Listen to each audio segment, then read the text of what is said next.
Nama saya Siti Hadijah binti Abdul Wahab. Saya mengajar mata pelajaran sains di Sekolah Agama Menengah Pasir Panjang, Sekinchan, Selangor. Tajuk yang ingin saya ajarkan pada hari ini ialah sistem perkumuhan dalam topik ginjal.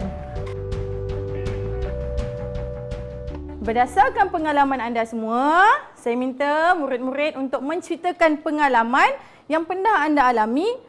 Apa bahan kumuh yang pernah keluar daripada badan manusia? Okey, saya nak siapa yang boleh menceritakan pengalaman tersebut. Sila angkat tangan. Okey, Azri. Mengikut pengalaman saya, apabila kita bernafas, paru mengeluarkan bahan kumuh pada badan. Apabila kita menghembuskan nafas kita ke tangan, kita akan merasakan uap air dan gas karbon dioksida keluar pada badan kita. Okey, terima kasih Azri kerana menceritakan pengalaman tersebut. Okey, Azri telah memberi contoh jika kita bernafas, hembus nafas. Cuba hembus nafas dan letak tangan di hadapan. Apa yang kita rasa?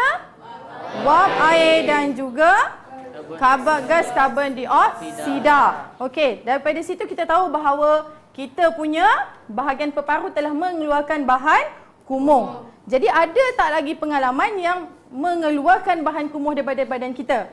Okey, ada siapa lagi pengalaman dia? Boleh jawab? Ya. Okey, Fatin.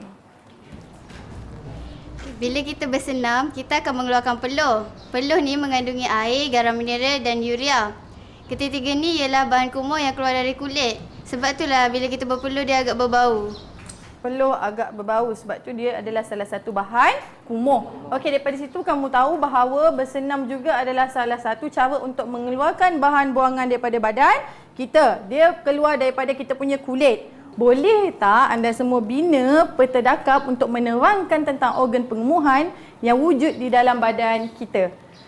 Okey, saya bagi masa 30 saat untuk kamu siapkan. Sebentar lagi saya akan minta kamu secara sukarela untuk jawab di hadapan.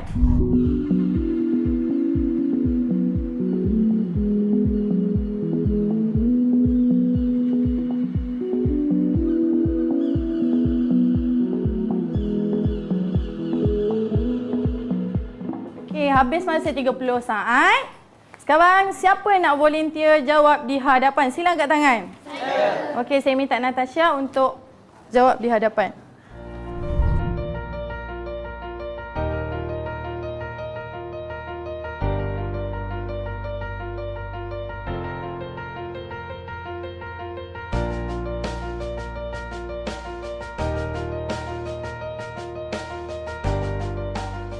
Berdasarkan kita punya peta dakap ni, kita dapat lihat bahawa ada lagi satu tempat kosong dalam peta dakap ni.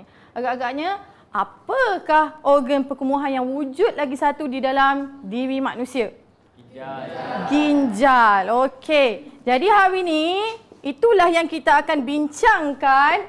Apa yang dikumuhkan oleh ginjal, yang disingkirkan oleh ginjal supaya manusia sentiasa kekal sihat. Okey, saya minta kamu semua untuk berdiri. Angkat kedua belah tangan dan genggamkan. Dan letak di bahagian pinggang kamu.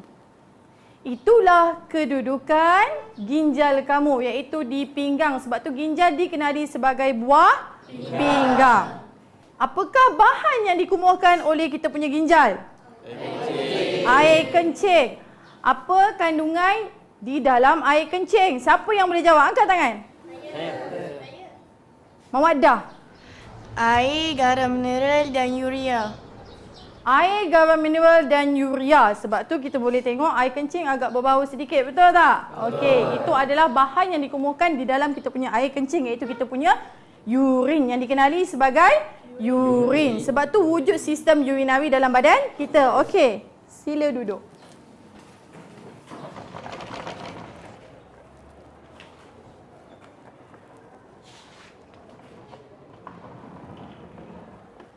Okey, pelajar nampak semua?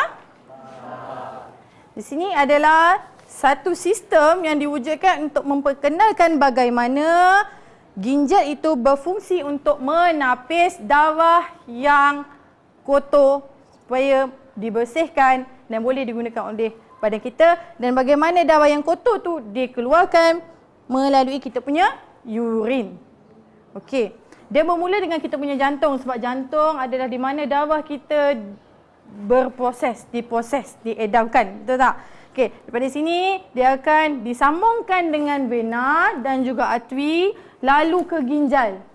Masuk ke dalam ginjal melalui vena. Vena daripada jantung akan bawa darah masuk ke ginjal dan diproses oleh medula dan korteks. Dan seterusnya di sini ada struktur pelvis akan disambung terus ke ureter, seterusnya ke pundi kencing dan akhir sekali ke uretra.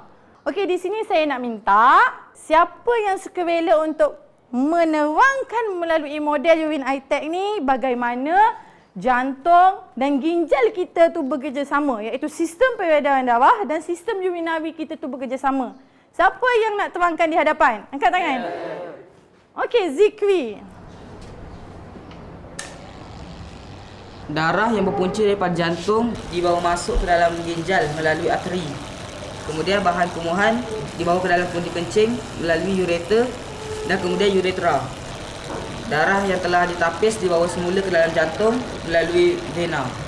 Boleh faham semua? Okey, terima kasih Zikri kerana menerangkan tentang model tersebut. Okey, di situ kamu nampak ya perkaitan di antara sistem peredaran darah dan juga sistem urinari. Dia mesti saling berkait rapat. Jika kita ada salah satu sistem kurang berfungsi, maka kita punya sistem badan kita pun kurang berfungsi dan kita akan menjadi kurang sihat. Itulah kepentingan kerjasama di antara sistem-sistem dalam badan kita, terutamanya sistem peredaran darah yang saling berkait rapat dengan sistem urinari. Saya mendapat inspirasi untuk memilih inovasi Cikgu Zaliha ini iaitu urine eye-tag.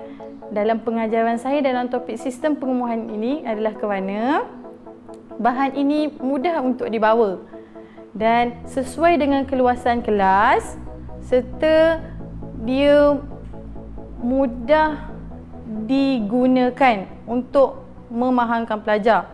Semasa Zikri pasang kita punya sistem urinari ni, ada air kan? Sekarang saya nak lihat pula apa yang berlaku jika berlaku kekurangan air dalam badan. Jadi saya akan pasang dan kamu perhatikan apa yang berlaku.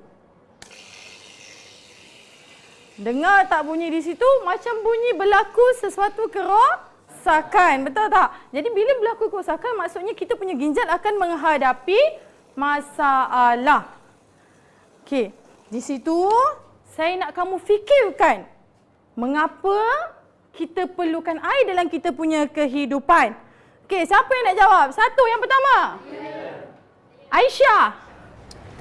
Air dapat membantu proses perkumuhan berjalan dengan baik. Okey, betul. Terima kasih Aisyah, iaitu supaya perkumuhan kita berlaku dengan lancar. Seterusnya, saya nak kamu perhatikan pula apa yang akan berlaku dalam badan kita, dalam sistem urinari kita ni jika kita sentiasa memakan makanan ringan. Okey, saya nak kamu perhatikan ya. Tentu saya nak letak dulu air dalam kita punya jantung, menggantikan darah. Jadi kita nak lihat apa yang berlaku pada darah bila banyak makanan ringan yang kita makan dan apa yang akan berlaku kepada kita punya ginjal. Okey, di sini saya ada bawa beberapa jenis makanan yang agak berbahaya untuk kesihatan. Okey, dan saya akan cuba masukkan dan kita tengok proses tu berlaku macam mana. Boleh?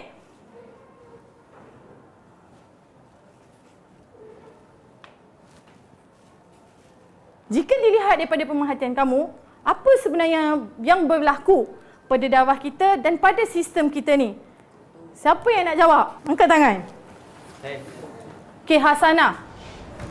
Darah kita akan mengandungi banyak toksik. Darah kita akan mengandungi banyak toksik ya. Terima kasih Hasanah, iaitu daripada bahan makanan kita tu ada minyak, ada pelbagai bahan-bahan perisa menyebabkan toksik pun wujud dalam kita punya darah. Ginjal kita akan gagal berfungsi. Dia susah nak berfungsi dengan baik.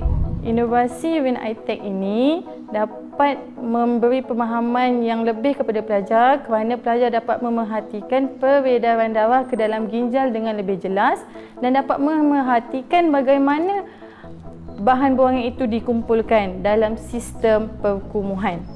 Bila ginjal kita kurang baik, kurang berfungsi, apa rawatan yang sesuai untuk dijalankan supaya ginjal kita kembali berfungsi dengan baik? Siapa yang nak jawab? Apa rawatannya? Asfizan.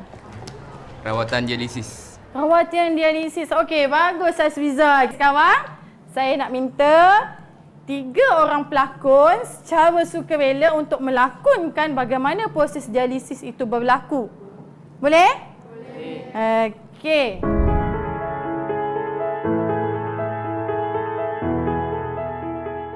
Darah masuk daripada arteri pesakit, kemudian diproses ke mesin dialisis. Kemudian darah yang telah bersih mengalir ke vena pesakit. Kemudian bahan buangannya adalah garam mineral dan urea. Okey.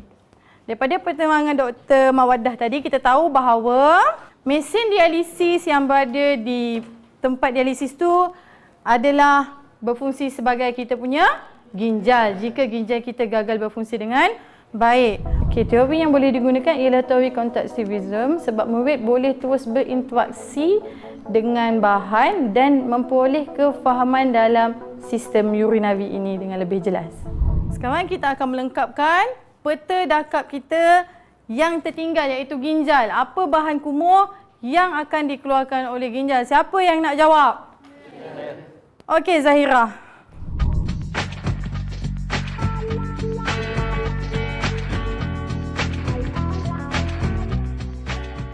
Okey, air, garam mineral dan urea. Itu adalah bahan kumuh yang akan diproses dan dikeluarkan melalui kita punya ginjal. Seterusnya, saya akan meneruskan kita punya aktiviti iaitu marker pintar. Di mana saya nak mohon kamu bina peta alih di hadapan kelas. Okey, apa yang bermula dengan sistem urinari kita? Okey, Husna. Bermula dengan ginjal. Seterusnya, Husna bagi pada siapa? Mau pada Najmuddin. Okey. Selepas ginjal apa Najmuddin? Ureter.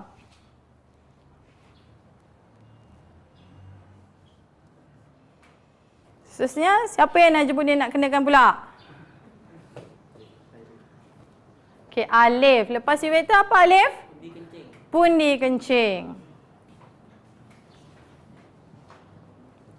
Selepas pundi kencing, siapa pula alif? Aisyah. Okey, bagi markah pada Aisyah. Apa Aisyah selepas pundi kencing? Uretra.